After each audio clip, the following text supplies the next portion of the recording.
براہ راست آپ کے لیے چلیں گے. اس وقت شبلی فراز پریس کانفرنس کر رہے ہیں. جی ہے، اور ایسے سٹرکچر بنائے جائیں جو کہ وقت کے تقاضوں کے مطابق ہوں اور وہ اپنا کام بڑے مستعدی سے اور ایفیشینٹلی کر سکیں. تو آج ہم آپ کو یہ بتائیں گے کہ جو مختلف ادارے ہیں ان کے جو ہیڈز ہیں ان کی اپوائنٹمنٹس ریسٹرکچرنگ وہ کس لیول پہ ہے اور ہم کہاں پہ کھڑے ہیں اور ہم کہاں پہ جانا چاہتے ہیں. جی ڈاکٹر صاحب. بہت بہت شکریہ. سب سے پہلے آپ سب کو خوش آمدید میں کہتا ہوں. میں تھوڑا انٹروڈکشن ریمارکس کروں گا، لیکن میرا خیال ہے کہ آپ کی جو باتیں ہیں وہ سننا چاہوں گا، آپ کے سوالات کے جوابات دینا چاہوں گا تاکہ یہ انٹریکٹیو سیشن ہو. آپ کے ذہن پہ جو تحفظات ہوں وہ آپ مجھے بتائیں. دیکھیں، انسٹیٹیوشن کو گرانا یا کمزور کرنا بڑا آسان ہے. جیسے آپ ایک عمارت کو لیتے ہیں اور اس کو ریکنگ بال سے ایک دم سے اڑا دیتے ہیں، وہ ختم ہو جاتی ہے. اسی طرح انسٹیٹیوشن کا زوال جو ہے وہ بہت جلدی ہوتا ہے، لیکن انسٹیٹیوشنس کو مضبوط کرنا، ان کی فاؤنڈیشن مضبوط کرنا، ان کا سپر اسٹرکچر مضبوط کرنا وہ ایک بہت ٹائم کنزیومنگ پروسیس ہوتا ہے، اس میں بڑا وقت لگتا ہے.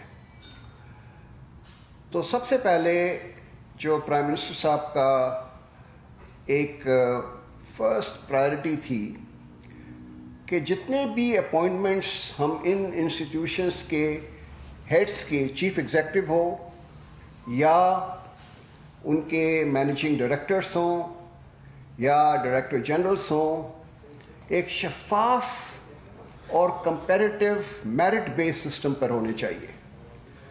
تو سب سے پہلے ہم کیبنٹ کی سمری لے کے گئے کہ سلیکشن پروسیجر کیا ہونا چاہیے. ہر پوسٹ کی ایک جاب ڈسکرپشن ہوتی ہے، اس کے ایلیجبلٹی کرائٹیریا ہوتے ہیں کہ اس پوسٹ کے لیے کیا لوگ جو ہیں وہ اپلائی کر سکتے ہیں. وہ اپلیکیشنس آتی ہیں، اس کی ایک شارٹ لسٹنگ کمیٹی بیٹھتی ہے، وہ شارٹ لسٹ کرتی ہے، اور شارٹ لسٹ کرنے کے بعد ایک 10 آدمیوں کا یا 12 آدمیوں کا ایک panel of candidates short list کر کے انڈیپینڈنٹ سلیکشن بورڈ ہوتا ہے، جس کو منسٹر انچارج کے علاوہ باہر سے ایک ایکسپرٹ اس فیلڈ کا وہ بھی اس میں سلیکشن بورڈ میں ہوتا ہے.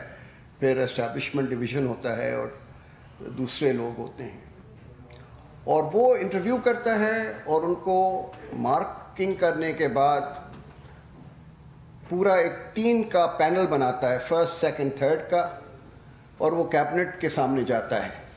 پہلے یہ پرائم منسٹر کی ڈسکریشنری پاورز تھی، لیکن انہوں نے کہا کہ نہیں، ہم جو ہے کلیکٹیو ججمنٹ ہے، ہم کلیکٹیولی کیبنٹ میں اس کو ڈسکس کریں گے اور اس کے بعد اپروو کریں گے. یہ پاکستان میں یہ پہلی دفعہ اتنا اوپن میرٹ بیس سسٹم ہوا ہے، جس کی وجہ سے ابھی تک 40 سے 45 لوگ جو ہے سلیکٹ ہوئے ہیں، اور اللہ کے فضل سے کوئی اس کو چیلنج نہیں کیا گیا.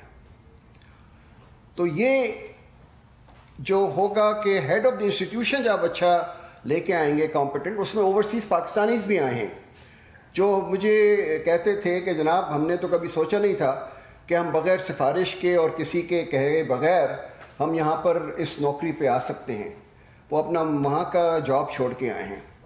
تو یہ ایک بڑی اچھی بات ہے، لیکن اس کے جو نتائج ہیں وہ فوراً نہیں ہوں گے، کیونکہ وہ آئیں گے، اپنی ٹیم بنائیں گے، نئے لوگوں کو لے کے آئیں گے جو کمپیٹنٹ ہوں، جو انٹیگریٹی کے لوگ ہوں، اور پھر ادارہ جو ہے وہ بڑھ جائے گا. تو اس وجہ سے کہ جب یہ پروسیس چل رہا ہے، تو اس کے ساتھ میں آپ کو یہ بھی بتا دوں کہ ہماری جو پروموشنز ہوتی ہیں، اور شبلی صاحب سینٹرل سلیکشن بورڈ کے ممبر بھی ہیں، اور 21 سے 22 کی جو پروموشن ہوتی ہیں وہ پرائم منسٹر صاحب خود ہیڈ کرتے ہیں.